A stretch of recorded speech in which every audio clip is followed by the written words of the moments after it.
Abra sua Bíblia, irmãos, em Romanos capítulo 15.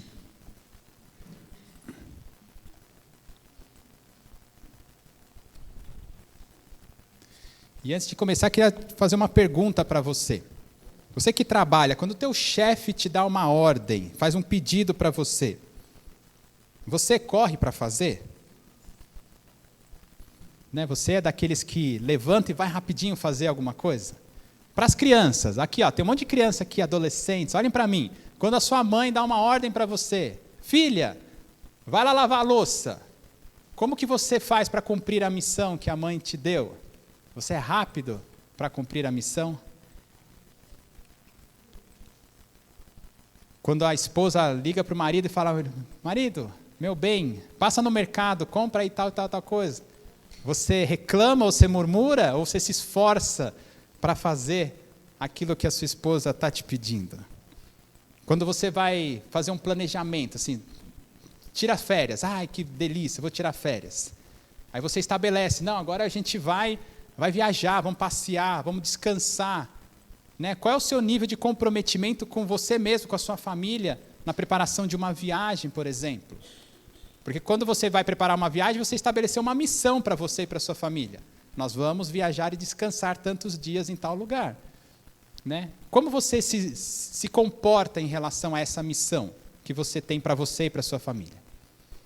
A nossa pergunta hoje é, e em relação à missão que Jesus deu para você? Como você se comporta? E aqui, creio que a grande maioria de nós sabe do que eu estou falando. Quando voltamos para a Bíblia em Mateus, capítulo 28, né, dos versículos 19 a 22, mais ou menos, está lá, ide por todo mundo, pregai o evangelho a todos os povos, né, a todas as nações. Essa é a missão da igreja. Jesus nos salvou e nos deu uma missão. Jesus não simplesmente nos salvou e nos deixou viver a vida do jeito que a gente quer.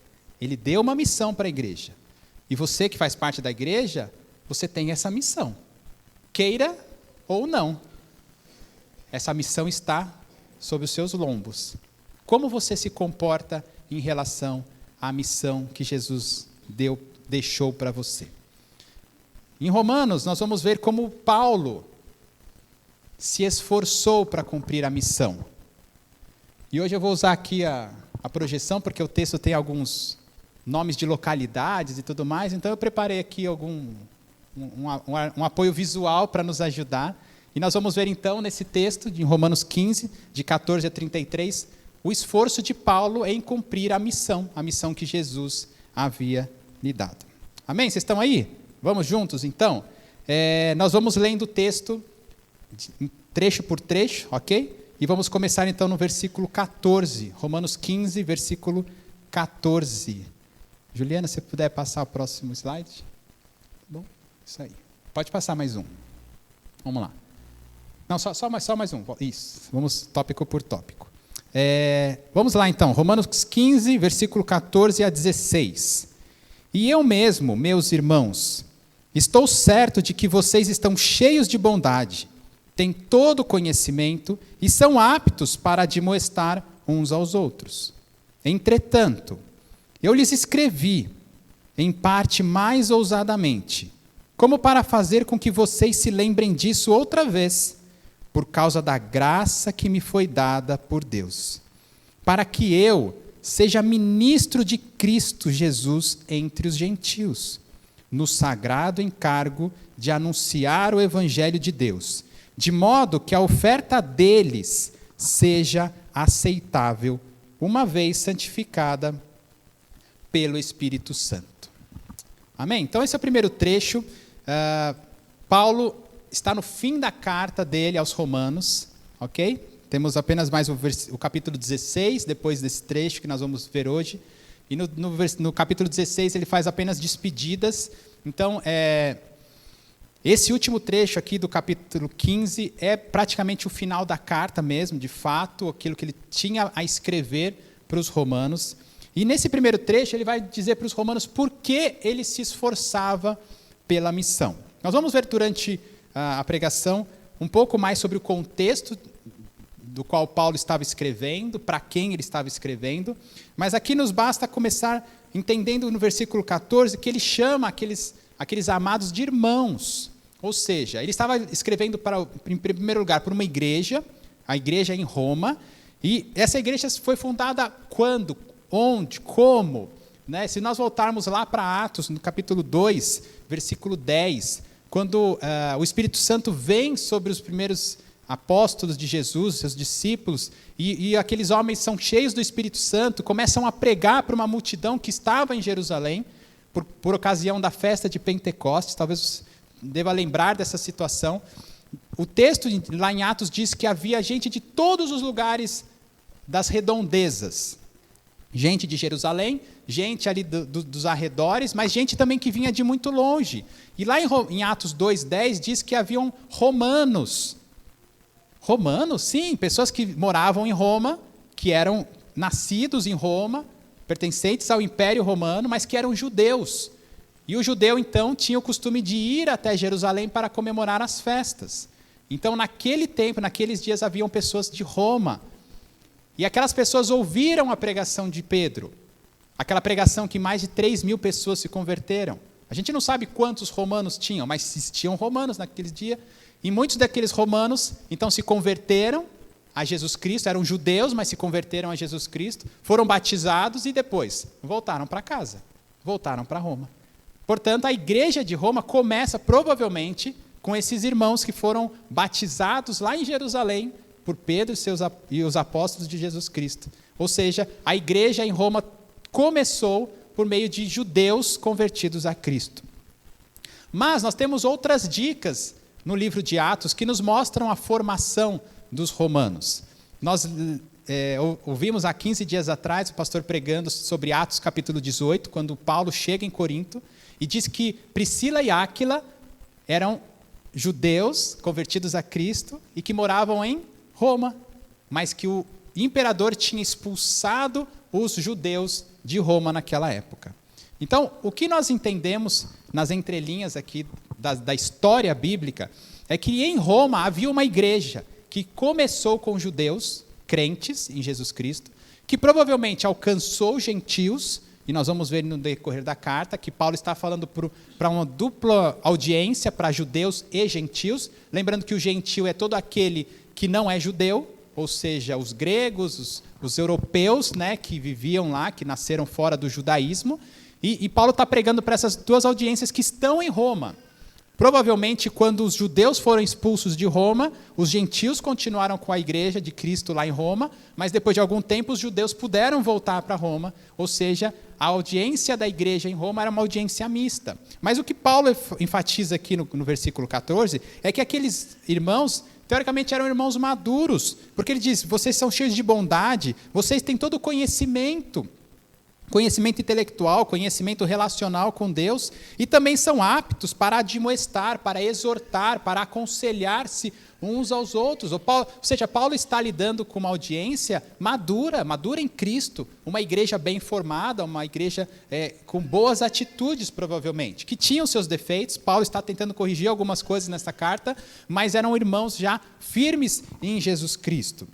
E aí, Paulo, no versículo 15, vai dizer, entretanto, eu lhes escrevi. Olha que interessante, Paulo aqui vai dar uma declaração de propósito. Por que Paulo escreveu a carta aos romanos? Porque Paulo escreveu um monte de carta para um monte de igreja.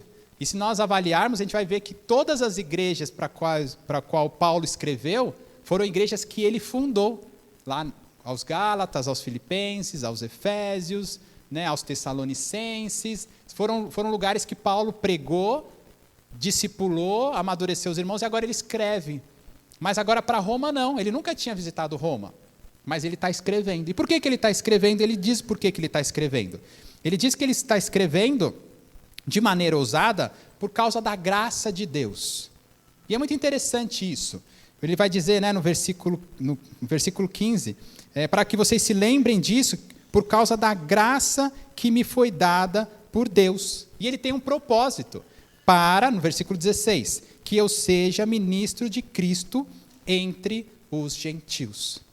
Ou seja, tem dois motivos aqui que ele está explicitando para os romanos. Primeiro, ele foi alcançado pela graça de Deus. E era isso que movia ele a escrever e a lidar com os romanos. E o que é a graça de Deus? A graça de Deus é aquilo que nos salva. É o presente merecido que qualquer pecador pode receber. Nós, como você bem sabe, nascemos em pecado, fomos concebidos em pecado, e todos nós estamos indo para o inferno quando nascemos.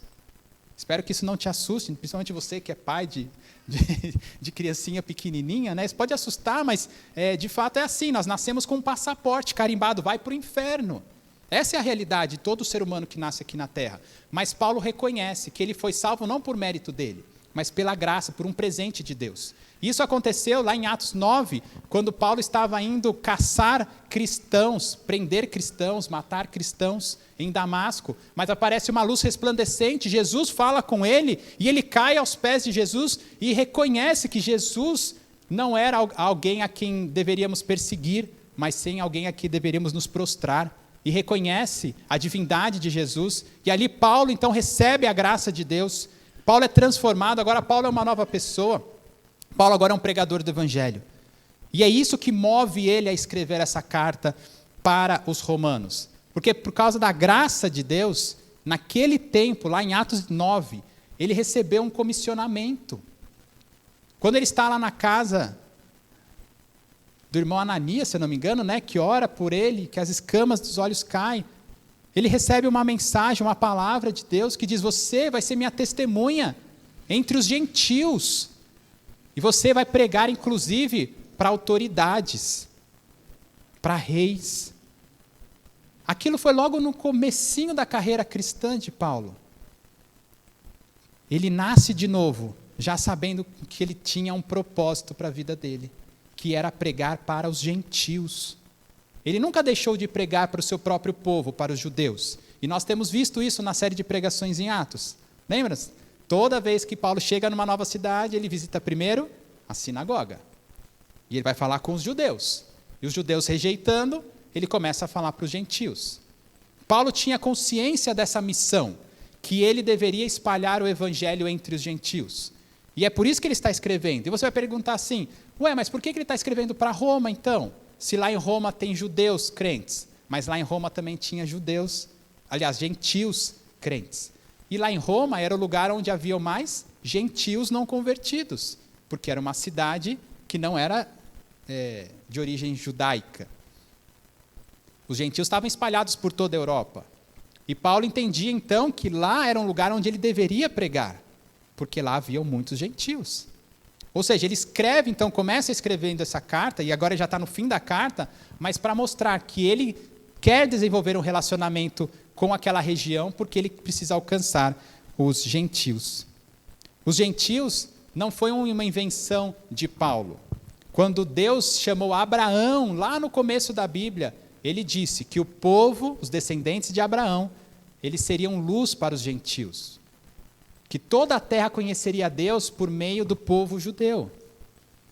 Mas o povo judeu falhou miseravelmente em todo o Antigo Testamento. Quando Jesus vem, Jesus agora escancara a salvação para todos os povos. E agora Paulo é o portador desse evangelho, como ele diz aqui no versículo 16, para anunciar o evangelho de Deus, de maneira que os gentios se convertam e os gentios possam prestar adoração ao Deus verdadeiro. Então, nessa primeira parte, por que Paulo se esforçava e por que eu devo me esforçar? Primeiro, por causa da graça de Deus. Você já foi alcançado pelo Evangelho? Se sim, você recebeu um presente, impossível de ser comprado nesta terra. E esse presente deve te levar a se esforçar. Esse presente da graça de Deus deve te levar a amar mais Jesus. Deve te levar a amar mais a Deus. E entender que agora a sua vida não é mais sua, mas é de Deus. Por que você se esforça? Porque eu recebi a graça de Deus. Você tem consciência do chamado?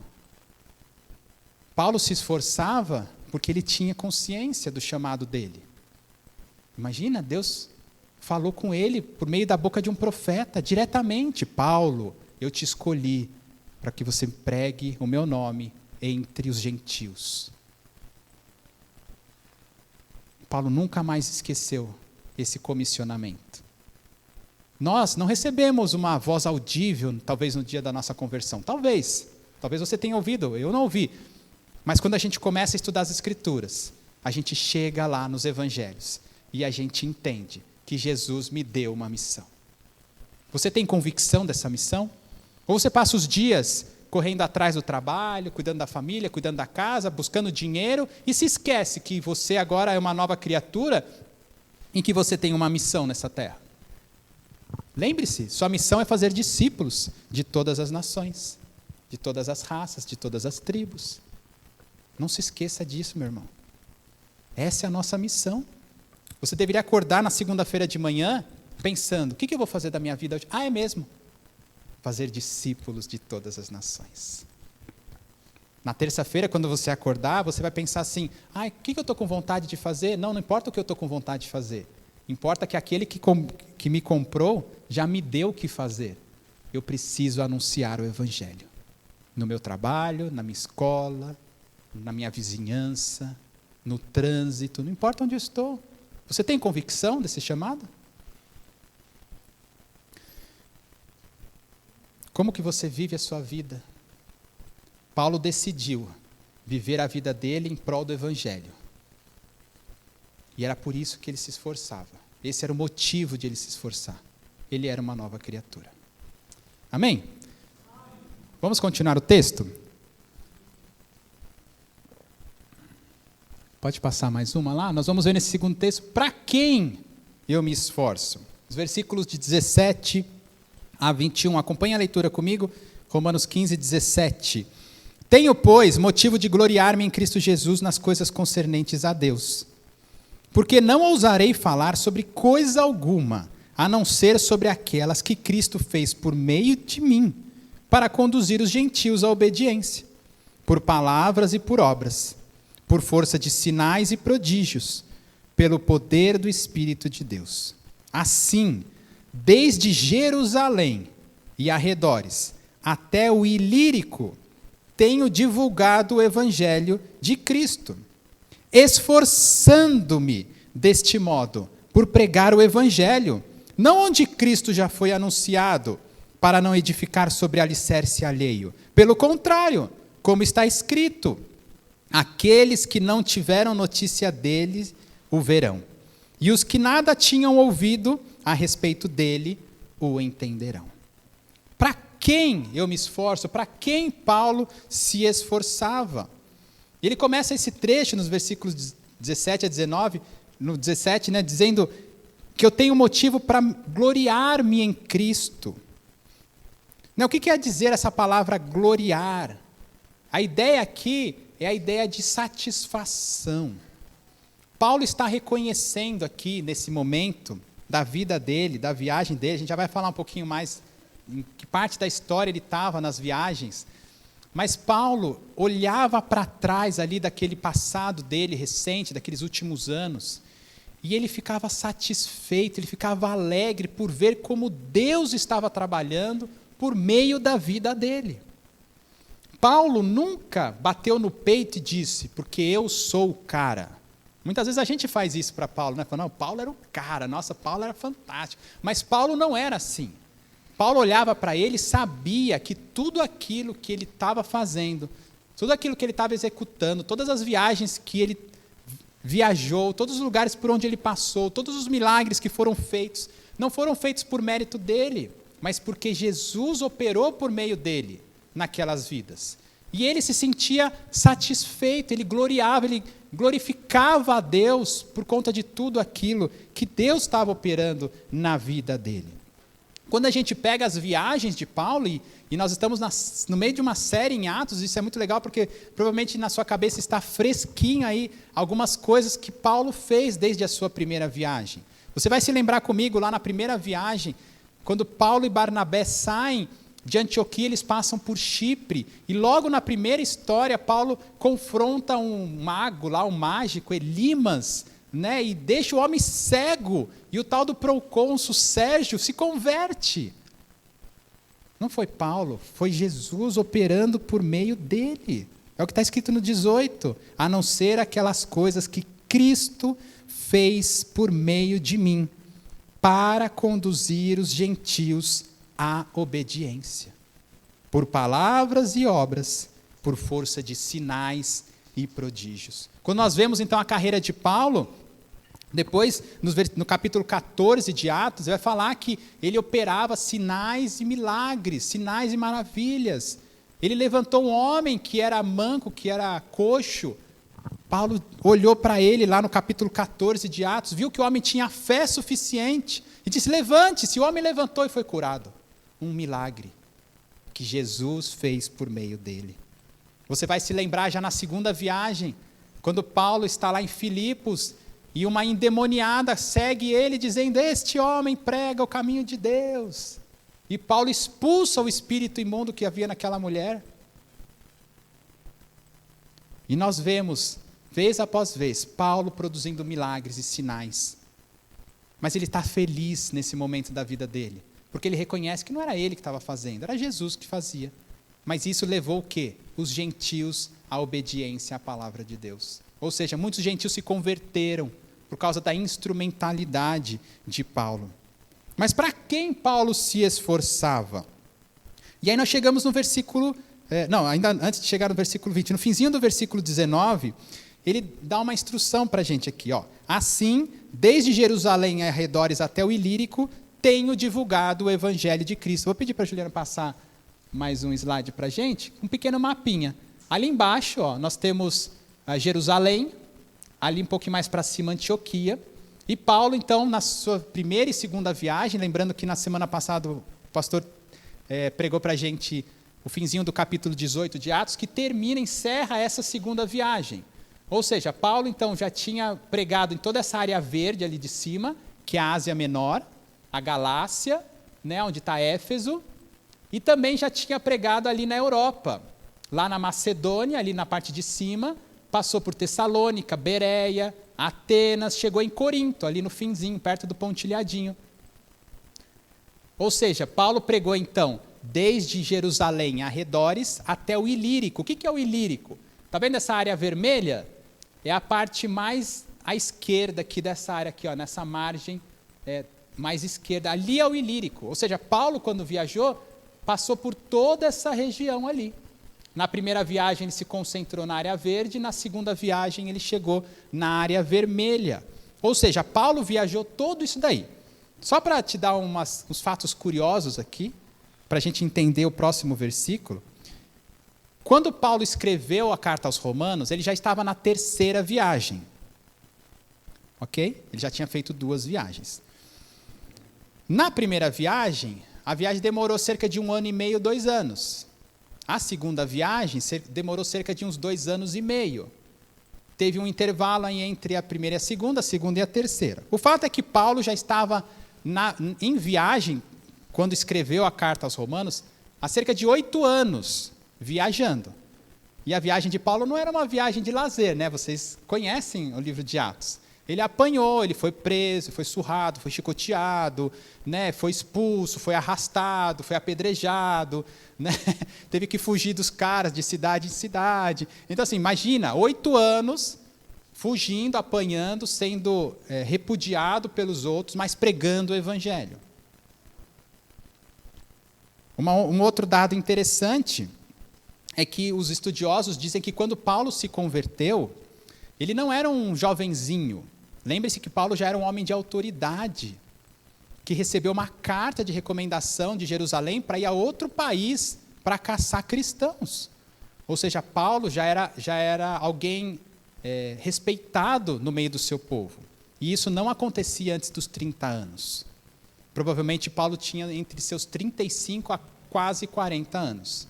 E se nós vamos estudando as cartas ali de Paulo, nós vamos entender que o comissionamento dele para a primeira viagem aconteceu cerca de 12 anos depois da sua conversão. Então façam a conta aí. Se ele se converteu com 35 mais 12, 47. 47 mais 8, porque com 47 ele começou a viajar. E agora, quando ele escreve a carta aos Romanos, já faziam 8 anos que ele estava viajando. Quando que dá? 55. Quando nós olhamos na nossa sociedade, um cara de 55 anos, a gente fala assim, nossa, esse cara está meio acabado já, né? O cara já não tem muita bala para gastar, né? Não, o André corre maratona e tudo mais.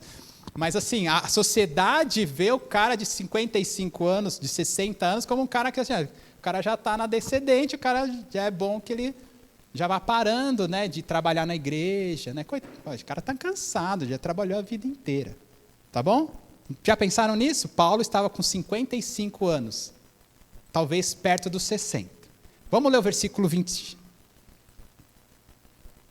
Versículo 20. Esforçando-me deste modo por pregar o evangelho, não onde Cristo já foi anunciado, para não edificar sobre alicerce alheio. Pegou a primeira palavra aí? Esforçando-me para pregar o evangelho. Parece que tinha alguma coisa dentro de Paulo que queimava, como no dia da conversão dele.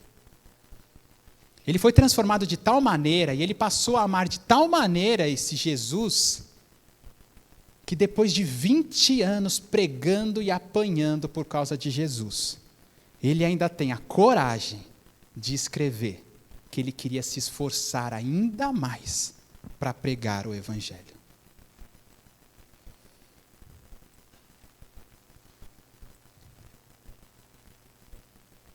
E ele não queria pregar o evangelho para qualquer um, porque a nossa pergunta é para quem ele quer pregar o evangelho. Ele não pensou assim, agora eu já tenho 55, 60 anos, já faz 20 anos que eu estou no ministério, eu já estou cansado, quer saber, eu vou voltar para a minha igreja lá, para Antioquia, e vou ficar dando aula lá na IBD, vou pregar de vez em quando, vou revezando lá com os outros líderes, está tudo bem, eu vou estar pregando o evangelho. Não, Paulo não queria simplesmente pregar o evangelho. Ele queria se esforçar para alcançar lugares onde ninguém tinha alcançado. Onde estavam essas pessoas que não tinham sido alcançados? Olha aqui, ali, toda a área verde já tinha sido alcançada. A área vermelha já tinha sido alcançada. Paulo está escrevendo para onde? Para Roma, ali a bota. Sabe a bota? A bota é a Itália, né? Aula de geografia hoje aqui, ó. Está escrito Roma lá em cima, ó. Tem uma bolinha do lado ali. Lá é Roma. Roma já tinha crente. Paulo quer ir para Roma? Não.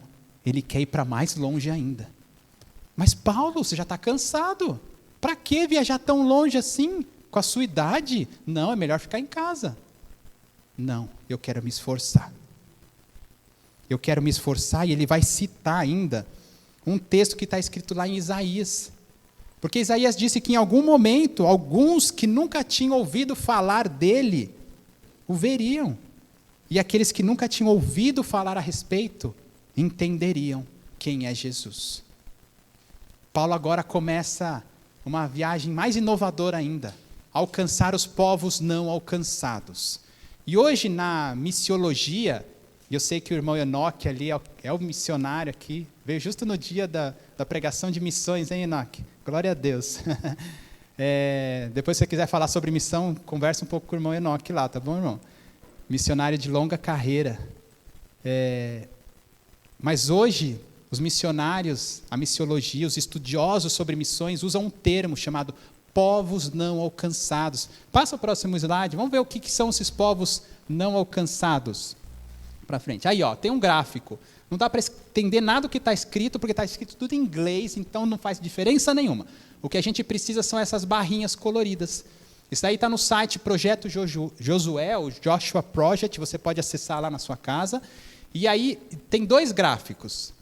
Para simplificar, eu vou começar pelo gráfico de baixo, que fala sobre a população total do nosso planeta, que são mais de 8 bilhões e 78 milhões de pessoas. Isso aqui já é de 2 meses atrás, então já passamos de 8 bilhões e 100 milhões de pessoas. As barrinhas, a barrinha verde é a quantidade de pessoas que vivem em lugares já alcançados pelo Evangelho. As barrinhas que vão subindo são lugares que têm um pouco mais de crente. Mas a barrinha vermelha são os lugares onde estão as pessoas que nunca ouviram falar de Jesus. Isso vai dizer, mas hoje ainda tem lugar no planeta que nunca ouviu falar de Jesus? Eu vou falar que sim, e vou dizer ainda, para deixar você mais chocado ainda. A maior parte do planeta nunca ouviu falar de Jesus. E não é que nunca ouviu falar de Jesus. Se você for para a Índia e você chegar na rua lá e falar, você conhece Jesus? Provavelmente ele vai lá, não. Que Jesus? O que é isso? Assim. Assim mesmo, entendeu? Não é uma palavra usada na sociedade. Não existe igreja evangélica, quase. Não existe cristão. Tipo, um em cada 1000 pessoas é crente. É como procurar agulha num palheiro. Se você vai para o Sudeste Asiático, Filipinas, Camboja, onde está lá o missionário Jonatas e a Disa, você não vai encontrar crente. Ninguém conhece Jesus. Ninguém nunca ouviu falar de Jesus. Se você vai para o norte da África, se você falar Jesus na rua, você vai ser preso e morto. Não se pode nem falar o nome de Jesus. Se você vai para a Europa, eles vão conhecer a história de Jesus, mas ninguém crê em Jesus. A ideia que tem ali é que cerca de 3,4 bilhões de pessoas, ou seja, quase metade da população mundial, vive em lugares onde Jesus nunca foi pregado. A barrinha de cima fala sobre a quantidade de povos existentes na Terra. E uma breve explicação. O brasileiro é um povo, mas os ribeirinhos na Amazônia são brasileiros, mas vivem de uma maneira tão diferente de nós aqui, que são considerados um outro grupo de povo. Quando você vai para os indígenas falam muitas vezes línguas diferentes do português, apesar de terem nascido dentro do território brasileiro. Então eles são considerados um outro grupo de povo. E assim vai, os caras fizeram essas contas e chegaram a mais de 17 mil grupos de povos. Dos 17 mil grupos de povos, mais de 7 mil grupos de povos são povos não alcançados, ou seja, tem menos de 2% de crentes dentro da sua população. Se Paulo estivesse hoje aqui, no século 21, com 55, 60 anos, ele diria, eu me esforço para pregar onde Jesus nunca foi pregado. Sabe para onde ele iria? Para um desses países da barrinha vermelha. Para lugares onde Jesus nunca foi pregado. Para lugares onde não tem crente nenhum. E aí você vai perguntar, mas ele é maluco? Isso, ele era maluco. Mas ele queria cumprir a missão. E tem um monte de missionário que é maluco, que vai para cada lugar aí do planeta, você não tem ideia. Sabe por quê? Porque entendeu que precisamos alcançar, que a igreja precisa alcançar os povos não alcançados. Então, terminando essa segunda parte aqui, em primeiro lugar, você se sente feliz por estar sendo usado por Jesus? Como Paulo se sentiu? Eu espero que sim, espero que você esteja sendo usado por Jesus no seu dia a dia. E espero que você glorifique a Deus por conta disso. Que você busque cada dia mais ser usado por Jesus, para ficar cada vez mais satisfeito com a sua vida em Jesus. Mas e aí, agora? Pensando na sua carreira cristã, você está cansado? Ou você quer usar a palavra de Paulo? Eu me esforço por pregar o Evangelho. Você se preocupa com os povos não alcançados? Já tinha ouvido falar disso? Quer saber mais? A gente pode te dar literatura, tem lugar para pesquisar sobre isso. No nosso país, nós somos um povo alcançado. Apesar de nossas ruas terem muitos descrentes, mas todo mundo aqui no Imperial deve ter aqui quantas? 5 igrejas evangélicas. Cada rua tem uma igreja evangélica. Ele não precisa procurar muito para encontrar um crente. Os irmãos sabem que nós fizemos uma viagem missionária para a Amazônia, visitando comunidades ribeirinhas, e não encontramos nenhuma igreja em 14 comunidades. Encontramos um crente numa das comunidades. Tem mais, um pouquinho mais, mas nós conversamos com um crente apenas. Existem comunidades inteiras que não conhecem Jesus. Mas existem países e regiões que é pior ainda. Porque tem países que nem a Bíblia ainda foi traduzida para a língua dos caras. Que não tem nenhum missionário que fale a língua dele. O crente mais próximo, de repente, está a 3 países de distância. Já pensou nisso? Essas pessoas estão indo para o inferno. Para quem você se esforça? Você se preocupa com isso? Você ora por isso? Você conhece pessoas que se preocupam com isso? Paulo queria se esforçar ainda mais. para terminar nesse trecho aí, você que está sentado, que está escutando, você quer se aposentar? Você acha que já acabou sua carreira cristã? Ou ainda tem lenha para queimar? Vamos continuar o texto? Versículos 22 a 24. Já vimos por que me esforço, para quem me esforço, agora onde me esforço? Versículos 22 a 24. Essa foi a razão porque também, muitas vezes, fui impedido de visitá-los. Mas agora, não tendo mais campo de atividade nessas regiões, e desejando há muitos anos visitá-los, penso em fazê-lo, quando em viagem para a Espanha. Pois espero que, de passagem, eu possa vê-los e que vocês me encaminhem para lá, depois de haver primeiro desfrutado um pouco a companhia de vocês. Onde Paulo, então, queria se esforçar? Ele começa falando no versículo 22 que, por causa dessa razão, ele foi muitas vezes impedido de visitá-los. O que ele quer dizer aqui nesse trecho é que Paulo tem vontade de ir para Roma, mas por muitas vezes ele fez planos de ir para Roma, mas ele foi impedido. Impedido por quê? Porque em Roma já tinha igreja. Ele não quer ir para Roma. Paulo quer ir para outro lugar, então ele acabou indo para outros lugares, onde Jesus ainda não era conhecido, em vez de ir para Roma. Essa é a razão que ele está explicando para os romanos, por que ele ainda não chegou lá. Ele precisava primeiro completar a pregação ali na Ásia Menor e na Macedônia, ali perto da Grécia e tudo mais, para depois pensar em ir para outro lugar. Mas agora ele está dizendo que ele pensa em passar lá em Roma, mas ele quer dizer claramente, eu não quero ficar aí com vocês, eu quero ir para a Espanha. E aí o próximo mapa vai nos mostrar onde é a Espanha. Então ali onde está escrito Israel, foi de onde ele partiu, viajou por toda a Turquia, viajou ali por Grécia, Macedônia, Roma está na Itália, mas ele quer chegar aqui, na Espanha. Era uma loucura, era quase que atravessar o mundo inteiro naquela época. Para eles, o mundo era até ali, entendeu? Tinha gente nas Américas, é possível que tivesse, mas eles não sabiam ainda que nem que existiam as Américas. Então, para ele, chegar na Espanha era ir até os confins da terra. Esse era o plano de Paulo. Eu quero ir o mais longe que existe. Cadê o mapa mundi aí? O lugar mais longe é a Espanha? Eu vou até lá, porque lá Jesus não chegou ainda. E tem que chegar. Então era ali que ele queria se esforçar. Mas ele reconhece que ele não pode ir para lá sozinho. Então ele está escrevendo essa carta e agora chega nesse ponto para dizer que eu quero sim passar em Roma. Para quê? Para duas coisas. Ele escreve para que eles os encaminhasse Paulo. Olha, está escrito lá, pois espero que de passagem eu possa vê-los e que vocês me encaminhem. Então, a primeira coisa que Paulo queria com os romanos é que ele fosse financiado na viagem para a Espanha. Era muito caro, era muito difícil, muito demoradas as viagens naquela época. Então, imagina, para Paulo chegar em Roma já ia ser um sacrifício. Ele queria ainda dobrar a distância. Então, ele precisava de ajuda financeira. E ele, então, agora está contando com os irmãos de Roma. Para quê? Para chegar lá na Espanha. Então, a gente vai entender nesse texto aqui, nesse pedacinho, que o propósito da carta aos romanos era um propósito missionário.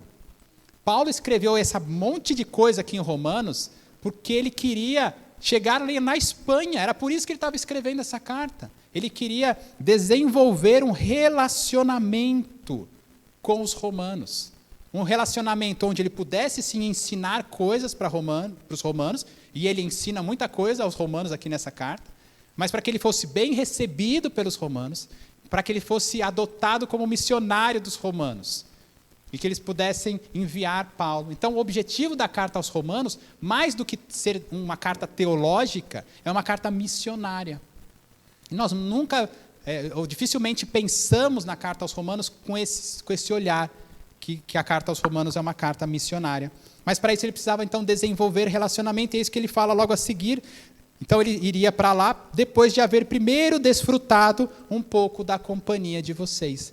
Então Paulo reconhece que o relacionamento é algo importante dentro do reino de Deus. Nós precisamos cultivar bons relacionamentos. Para quê? Para que a missão de Jesus se cumpra. Então, na missão, uma coisa que eu tenho aprendido aqui é que missão não é lugar de competição. missão é um lugar de esforços mútuos para cumprir a missão de Jesus. Quando a gente está aqui na cidade, muitas vezes essa igreja está brigando com a outra igreja. Por quê? Porque a placa é diferente, porque a doutrina é diferente. Mas quando você está no campo missionário, você nem pergunta para o missionário de que igreja que ele é. Porque o alvo, o que é? É cumprir a missão, é falar de Jesus para as pessoas. Então é isso que Paulo estava querendo desenvolver aqui, desenvolver um relacionamento por meio do qual a missão de Jesus se cumpriria. Então, você tem planos futuros para alcançar lugares diferentes? Você já pensou nisso? Já pensou como Paulo, num lugar longe, que em algum momento você possa ir para falar de Jesus naquele lugar? Você já pensou nas suas viagens de férias, talvez ir para um lugar diferente, onde você possa ser um testemunho de Jesus? Você tem planos para a sua vida ministerial? Você quer ministrar a palavra de Deus só aqui, só nas quatro paredes? Ou você quer desenvolver relacionamento com outras igrejas, com outros irmãos, e quem sabe poder fazer parte também da missão de Cristo? Como você tem desenvolvido esses relacionamentos com missionários? Ali tem o número de telefone. Você já mandou mensagem para algum dos missionários? Para ver como você pode apoiar? Para desenvolver simplesmente um relacionamento com os missionários que estão lá no campo? Porque é por meio desse relacionamento que você vai fortalecer esses missionários. E certamente vai ser fortalecido. E certamente você vai ser mais um participante da missão de Cristo. Era isso que Paulo queria, desenvolver relacionamentos e chegar cada vez mais longe. Vamos continuar mais um pouquinho? Estamos chegando lá, hein, irmãos? Espero que você não desista, nem de Jesus, nem de mim aqui. Versículos 25 a 29. Como eu me esforço? Já vimos por que me esforço? Por causa da graça de Deus. Para quem me esforço? Para os não alcançados. Onde me esforço? O mais longe possível. Como me esforço? Vamos lá, versículo 25 a 29. Mas agora estou de partida para Jerusalém, a serviço dos santos, porque a Macedônia e a Acaia resolveram levantar uma coleta em benefício dos pobres, dentre os santos que vivem em Jerusalém. Isto lhe pareceu bem, e de fato lhes são devedores, porque se os gentios têm sido participantes dos valores espirituais dos judeus, devem também servi-lo como bens materiais. Tendo, pois, concluído isto, e havendo-lhes consignado este fruto, irei à Espanha, passando por aí. E bem sei que ao visitá-los, irei na plenitude da bênção de Cristo. Espera aí, Paulo estava falando de ir para a Espanha, de ir para Roma. Agora ele começa esse trecho falando, porque agora eu estou indo para Jerusalém. Ué, Paulo, você ficou maluco? Você não falou que estava indo para lá, agora você falou que vai voltar para Jerusalém? Você não queria ir para mais longe, agora você vai para mais perto? Sim, vamos lembrar, Paulo estava na terceira viagem dele. Na terceira viagem dele, ele ficou mais de 2 anos em Éfeso, e depois ele visitou lá outros lugares, ali na Europa, na Macedônia, na Grécia. E o que acontece nessa segunda viagem? Os irmãos ali da Macedônia e da Acaia, a região de Corinto, lembra, vimos na pregação da semana passada, né, que um homem foi eleito governador da Acaia, lembram disso lá em Atos 18? Vimos na semana passada. Acaia era a região onde ficava Corinto. Então, aqueles irmãos da igreja de Corinto, principalmente, vamos ver isso também lá na segunda carta de Paulo aos Coríntios, que ele fala dessa coleta. Era uma coleta financeira. Paulo estava ali, mas ele ia voltar para Jerusalém. E o que estava acontecendo? Lá em Jerusalém, os crentes estavam sendo perseguidos, estavam passando fome. Mas as novas igrejas, as igrejas dos gentios, estavam crescendo, prosperando. E agora Paulo, então, mesmo querendo ir para a Espanha, sente que deve, então, pegar esse dinheiro da Acaia, da Macedônia, e levar para Jerusalém. Porque naquela época não tinha Pix, certo? Senão ele pegava o celular, falando, deposita aqui na minha conta, vou passar um Pix lá para a igreja, lá a primeira igreja batista lá de Jerusalém, e o dinheiro está lá pronto, aí eu posso ir daqui para a Espanha. Não, naquela época não tinha isso. Então pegou o dinheiro, alguém tem que levar. E aí Paulo pega então esse dinheiro para levar para Jerusalém. O que tem a ver então com a ideia de ir para a Espanha? Tem a ver que Paulo, apesar de ter um sonho missionário, apesar de ter um objetivo missionário, enquanto esse objetivo não se cumpria, o que ele estava fazendo? Servindo a igreja. O fato de pegar dinheiro de uma igreja e levar para outra, e gastar meses e meses viajando, não era um trabalho de office boy, era o trabalho do ministério. Paulo não deixou de servir a igreja por causa dos objetivos e planos futuros. Sabe o tal de descansar carregando pedra? Era isso. Paulo não parava de trabalhar em prol da igreja. Era essa decisão que ele tinha tomado. E aí ele vai explicar ainda que essa coleta de dinheiro, ela não era simplesmente uma oferta social. Os caras estão com fome lá, vamos mandar uma gorjetinha para eles. Não, tinha um caráter teológico. Ele diz aqui, no versículo 27, isso lhes pareceu bem para quem? Para os crentes gentios.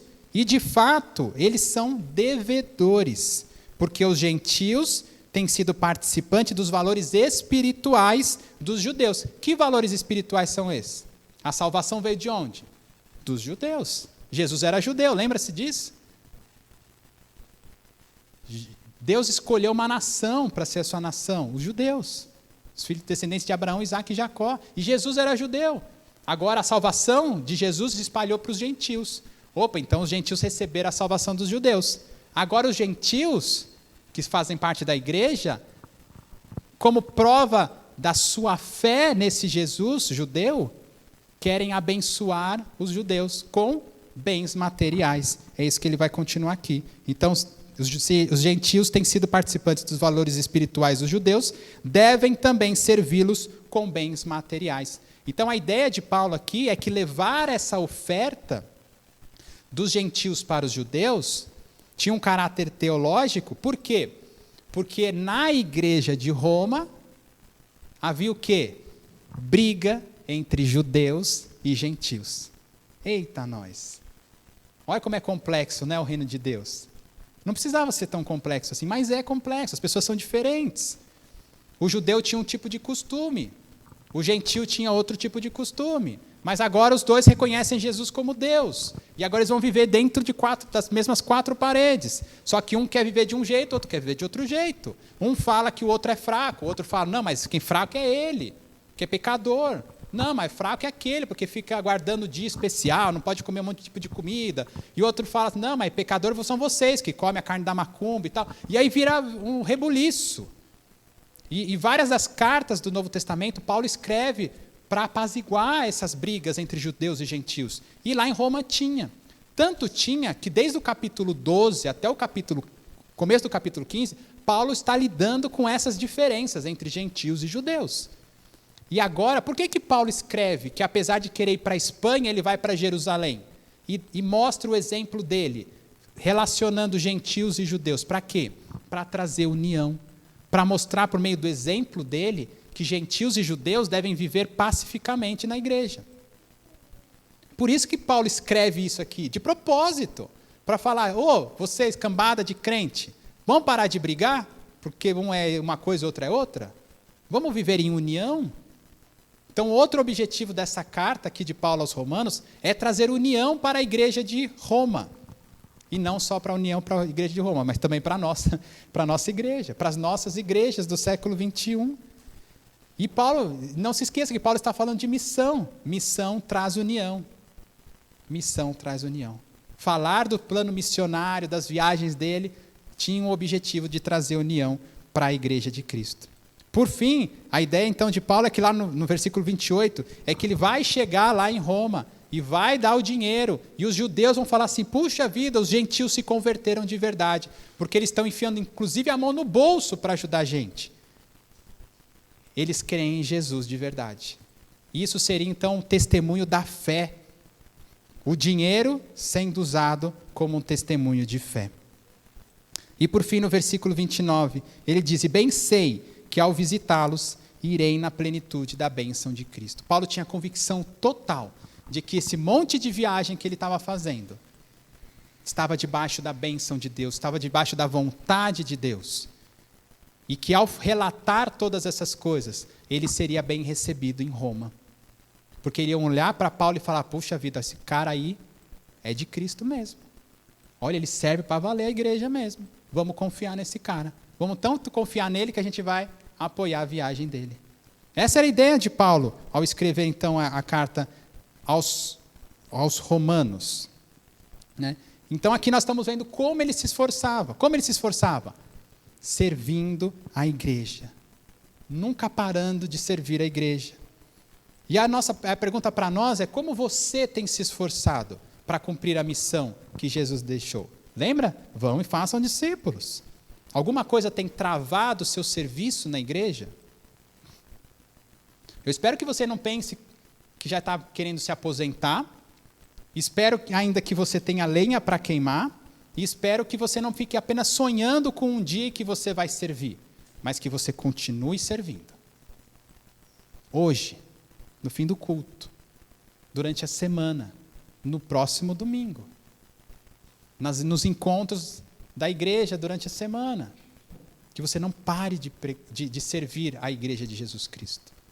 E se tem alguma coisa te travando, você tem que entender o que é isso, tem que falar com a liderança da igreja, para que você seja destravado disso, e sirva constantemente a igreja de Cristo. Para quê? Para trazer união para os crentes. Nesse texto aqui também falou sobre oferta financeira. E vimos que a oferta financeira foi um testemunho da conversão dos gentios. Como você tem lidado com isso? Hoje de manhã o pastor pregou, né, deu um estudo aqui para nós sobre a utilização dos recursos financeiros, não serem desperdiçados aí nas apostas esportivas e tudo mais. Quando o pastor leu aquela notícia, né, que os brasileiros gastaram 30 bilhões de reais nos 3 primeiros meses desse ano, com apostas esportivas, sabe o que eu pensei na hora? Imagina se 30 bilhões de reais fossem investidas na obra missionária. É inimaginável, irmãos. A revolução que seria no mundo. Missionários sendo espalhados pelo planeta inteiro, sendo sustentados. Colocar a mão no bolso, não põe mais a mão no bolso, ninguém anda com mais carteira. Digitar a senha do aplicativo do banco no celular, fala muito sobre a sua fé. Onde você tem destinado os seus recursos? Você tem comprovado a sua fé também da maneira como você usa os seus recursos financeiros? Deus não precisa de dinheiro. Deus precisa de corações que o amem. Aí o dinheiro é simples consequência. Não só o dinheiro, mas o tempo. Não só o tempo, mas também o esforço, a dedicação. Tudo isso vem de um coração que ama Jesus. E Paulo está mostrando isso para a gente aqui. Você tem confiado em Deus para continuar buscando serviço e crentes ao seu redor? Como você tem se esforçado? Isso aí, vamos para a última parte? Versículos 30 a 33. E aqui basicamente é o final da carta. Depois são as despedidas, como eu disse anteriormente. Com quem me esforço? Versículo 30. Irmãos, por nosso Senhor Jesus Cristo e também pelo amor do Espírito, peço que lutem juntamente comigo nas orações a Deus a meu favor, para que eu me veja livre dos rebeldes que vivem na Judéia e que este meu serviço em Jerusalém seja bem aceito pelos santos. Isto para que, pela vontade de Deus, eu chegue à presença de vocês com alegria e possa ter algum descanso na companhia de vocês. E o Deus da paz esteja com todos vocês. Amém.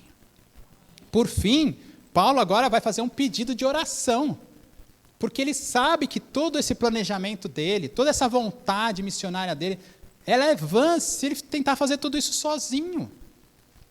Ele sabia que ele necessitava do apoio financeiro, da companhia dos romanos, mas ele também precisava da oração dos romanos.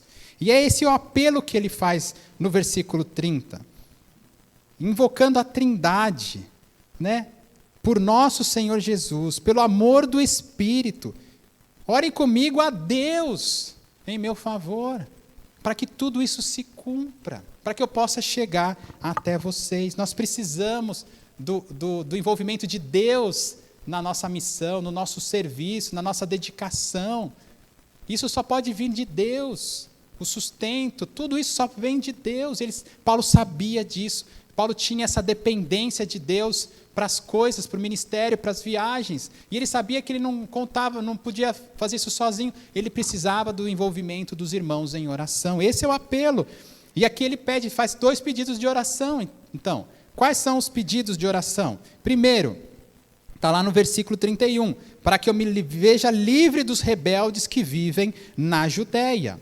Quem que eram esses caras? Eram os judeus em Jerusalém. Porque lá em Jerusalém tinha a igreja de Cristo, formada por judeus. Mas tinham os judeus que não creram em Cristo. E esses caras, Paulo chama eles de rebeldes, por quê? Porque eles são do povo escolhido de Deus, mas não reconheceram o Messias enviado por Deus. Então eles são rebeldes. Eles não quiseram crer em Jesus. E o que esses rebeldes têm contra Paulo? Tem tudo contra Paulo. Esses caras querem matar Paulo a todo custo. E nós vamos ver na continuidade da pregação em Atos, como os judeus vão mover tudo o que eles podem para acabar com a vida de Paulo. Então Paulo sabia que levar essas ofertas para Jerusalém seria perigoso para ele. Então, o primeiro pedido de oração, por favor, Deus, me livre dos rebeldes. Me livre dos judeus, que eles não me matem. E o segundo pedido de oração, ainda no versículo 31, e que este meu serviço em Jerusalém seja bem aceito pelos santos. Qual é o serviço em Jerusalém? Levar o dinheirinho. Chegar lá com uma mala de dinheiro, chegar lá na igreja dos judeus, dos crentes que são judeus, e falar, foram os gentios que mandaram esse dinheiro para vocês. Qual era o medo de Paulo?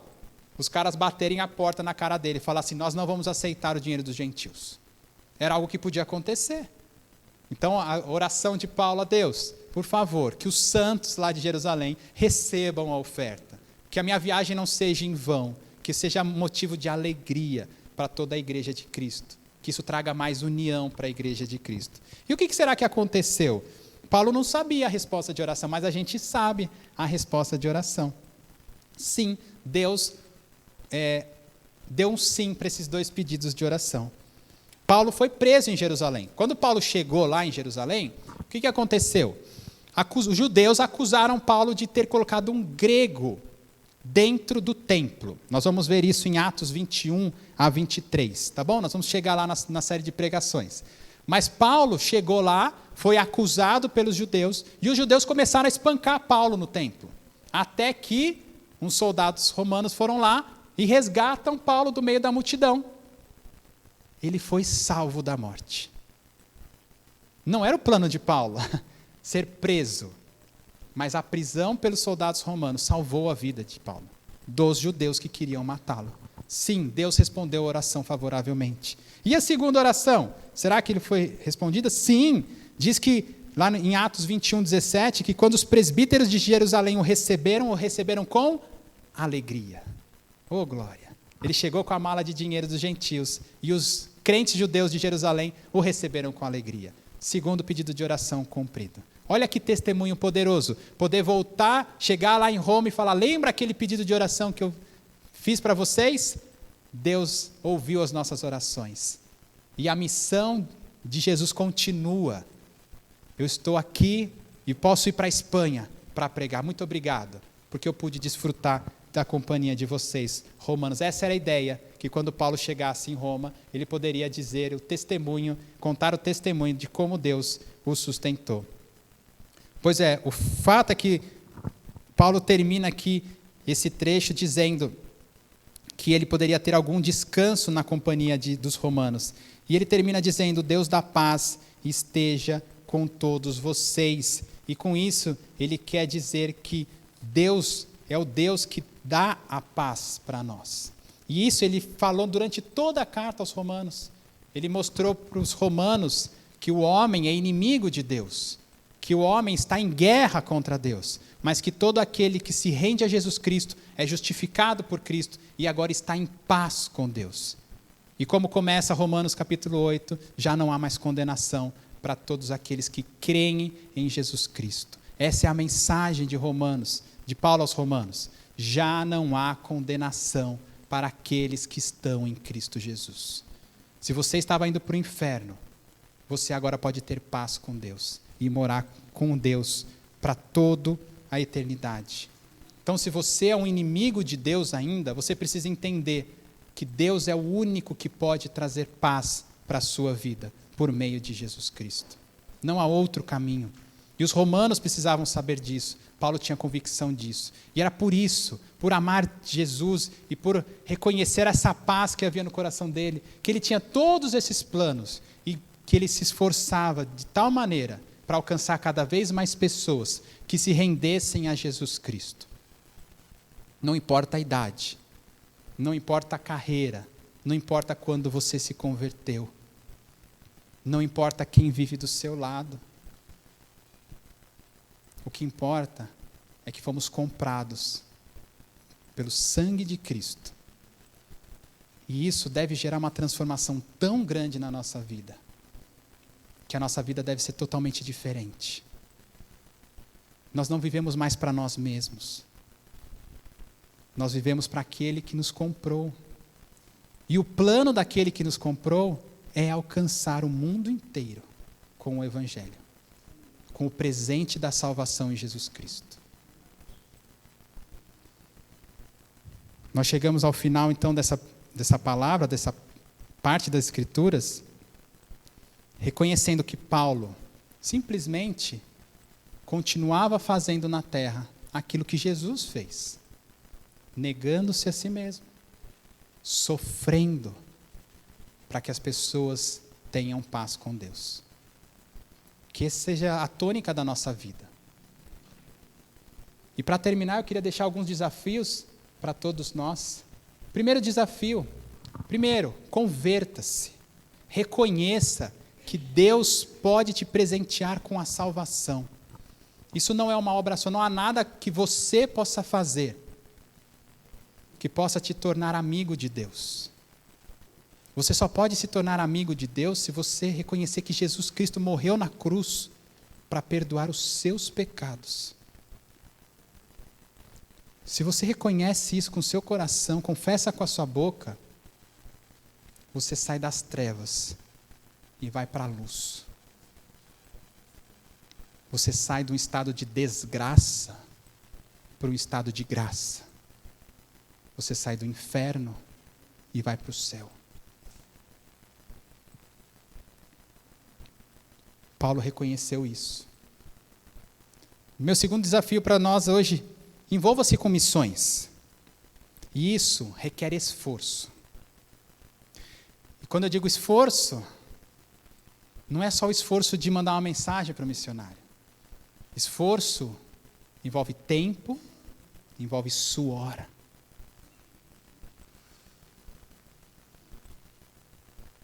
Esforço envolve dinheiro.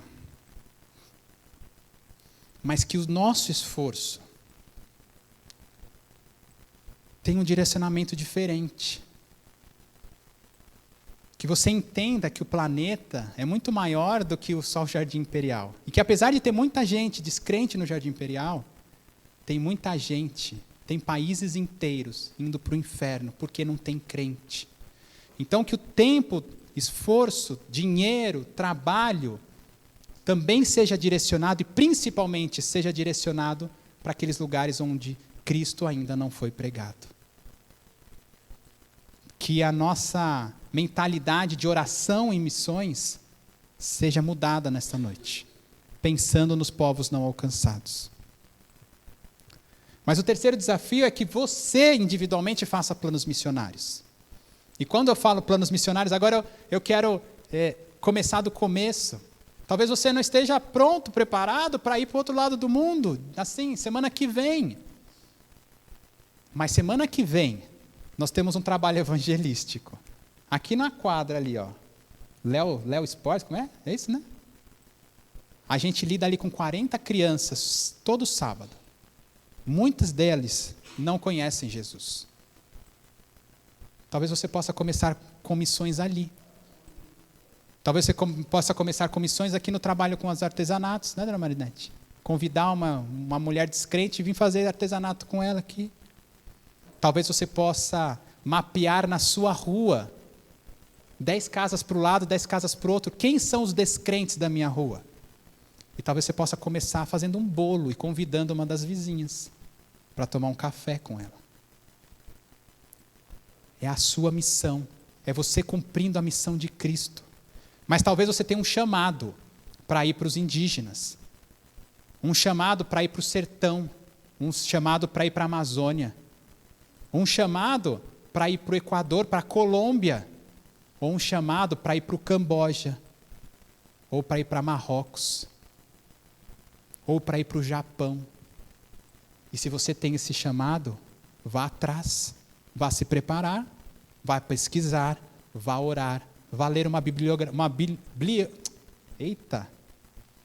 biografia missionária de homens que no passado fizeram maluquices para ir para esses países onde Cristo não havia sido pregado. Vá ser incentivado, vá conversar com missionários e ore por isso. Em quarto lugar, sirva a igreja. Não deixe de servir. Já falei bastante disso, você já entendeu. Se você ainda não está servindo, você precisa servir. E aí você precisa falar com o pastor, com o Rafael, com o Cláudio. Você precisa servir a igreja. Porque o crente que não serve, não serve. Tá bom? Pegou essa? O crente que não serve, não serve. Então não adianta também você querer conquistar o Japão se você não está disposto a carregar uma cadeira aqui na igreja. Sirva a igreja. E por último, ore por missões. Eu já falei sobre oração, mas Paulo orava pela missão dele. Paulo queria juntar gente para orar por missão. Ore você também por missão. Lembre-se na sua casa de orar pelos missionários que a igreja apoia. Nos nossos grupos de discipulado. Ore, lembre-se. Alguém tem que lembrar de orar pelos missionários. Faça uma listinha. Em cada encontro nós vamos orar por um missionário. Ore por missões. Mas mais do que isso, se inclua nessa oração. Fala, Senhor, o que o Senhor quer que eu faça por missões? Você pode fazer uma viagem de curto prazo. Você pode fazer um fim de semana missionário. Já pensou que legal a igreja organizar uma viagem para algum lugar necessitado nesse país? Juntar aqui 10, 15 irmãos que vão gastar suas férias não para descansar, mas para pregar o evangelho. Eu garanto para vocês que vocês vão voltar querendo mais. Você pode ficar de pé? Vamos orar? Senhor Deus, nós queremos te agradecer pela tua palavra. Te agradecer, Senhor, por esse incentivo que a tua palavra nos dá, Senhor, no dia de hoje. Em relação à missão que Jesus deixou para nós cumprirmos. O Senhor poderia ter delegado isso aos anjos, mas não o fez. Permitiu que homens pecadores, mulheres pecadoras, fossem alcançados e transformados, e que ainda em imperfeição executem esse trabalho. Nós sabemos que o resultado não vem simplesmente do nosso esforço, mas o Senhor conta com o nosso esforço. Nos ajuda, Senhor, a sermos transformados, a sermos capacitados, nos desafia, que o Teu Espírito Santo nos incomode com isso dia após dia. Possamos ser uma igreja missionária, uma igreja que de fato se dedica ao alcance daqueles que nunca ouviram falar de Cristo. Começa em nós, Senhor. Começa em mim. Eu te peço em nome de Jesus. Amém.